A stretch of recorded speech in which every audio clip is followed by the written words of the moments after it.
Romantic कहानी। शहर की उस छोटी सी सड़क पर हर शाम आरव चाय की दुकान पर बैठा करता था। एक दिन अचानक तेज बारिश शुरू हो गई। तभी एक लड़की भागती हुई दुकान के सामने आकर रुकी। उसके हाथ में टूटी हुई छतरी थी और बाल बारिश से भीग चुके थे। आरव ने मुस्कुराकर कहा, लगता है आपकी छतरी ने आज छुट्टी ले ली। लड़की हंस पड़ी, और लगता है आपकी चाय की दुकान ही मेरी किस्मत थी। उसका नाम मीरा था। उस दिन दोनों ने एक कप चाय साझा की।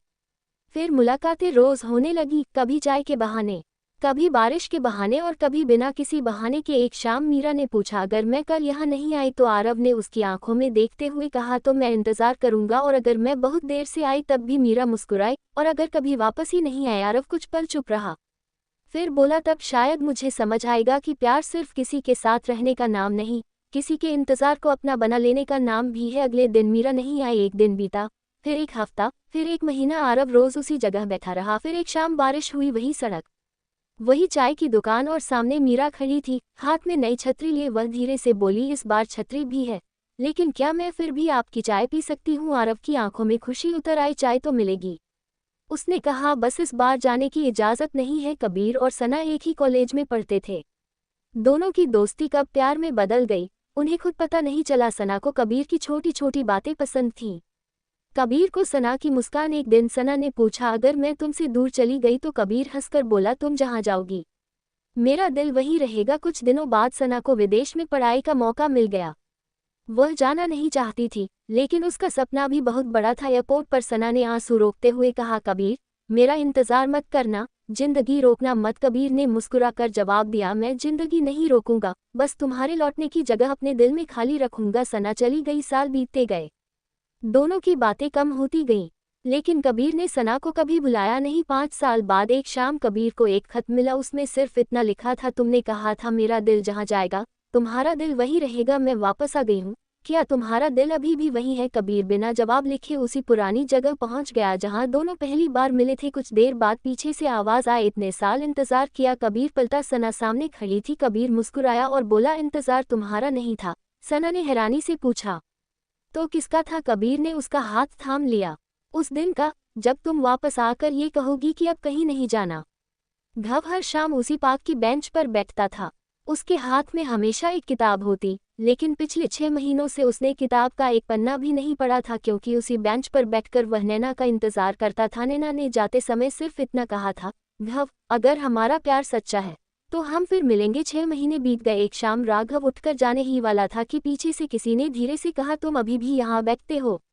राघव ठिठक गया। वही आवाज, वही मुस्कान। नैना सामने खड़ी थी। राघव की आंखों में आंसू आ गए। तुमने इतनी देर क्यों कर दी? नैना ने मुस्कुराकर कहा, क्योंकि मुझे तुम्हारे प्यार पर भरोसा था, लेकिन खुद पर नहीं।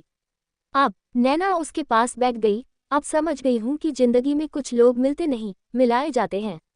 राघव ने उसका हाथ पकड़ लिया, और अगर मैं तुम्हें फिर खो दूं? नैना ने उसका हाथ और कसकर पकड़ते हुए कहा, तो इस बार मुझे जाने मत देना। हल्की बारिश शुरू हो चुकी थी। दोनों उसी बेंच पर बैठे रहे, और उस दिन पहली बार राघव ने अपनी किताब खोली। पहले पन्ने पर उसने लिखा, 6 महीने का इंतजार खत्म हुआ, अब पूरी जिंदगी साथ चलनी है। अमन हर रात छत पर बैठकर चांद देखा करता था। उसे चांद से ज्यादा उसके नीचे खड़ी एक लड़की पसंद थी। रिया सामने वाले घर की छत पर आते और दोनों बिना कुछ कहे एक दूसरे को देखकर मुस्कुरा देते। एक रात रिया ने पूछा, हम रोज मिलते हैं, फिर भी तुम मुझसे कुछ कहते क्यों नहीं? अमन ने धीरे से कहा, डरता हूँ, कहीं मेरी बात सुनकर तुम कल छत पर आना ही बंद न कर दो।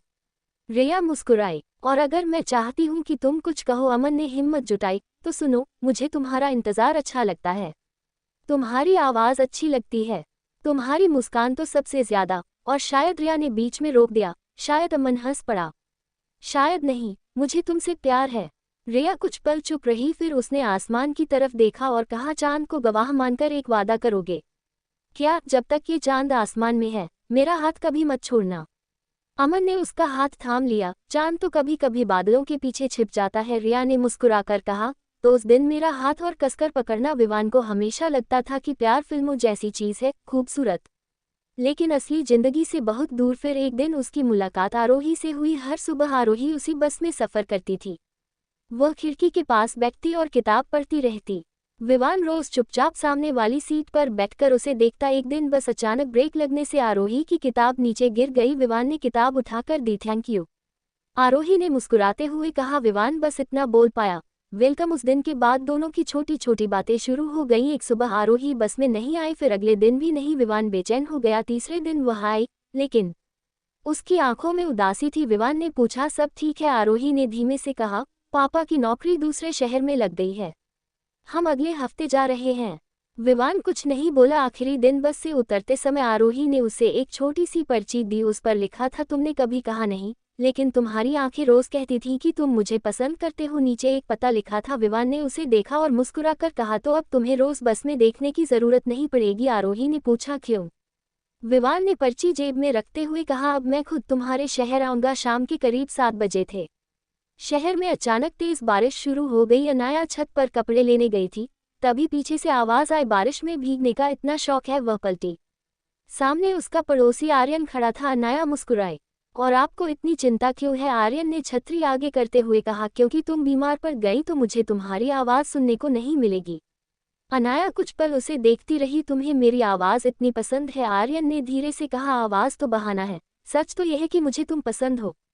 बारिश और तेज हो गई। अनाया ने छतरी बंद कर दी। आर्यन हैरान हुआ, ये क्या कर रही हो? वह मुस्कुराकर उसके पास आ गई। इतने दिनों से तुम अकेले बारिश देख रहे थे? उसने आर्यन का हाथ पकड़ लिया। आज से साथ देखेंगे? आर्यन ने पूछा। हमेशा? अनाया ने उसकी आंखों में देखकर कहा, अगर तुम हर बारिश में मेरा हाथ ऐसे ही पकड़ोगे तो मैं हर मौसम में तुम्हारे साथ रहूंगी।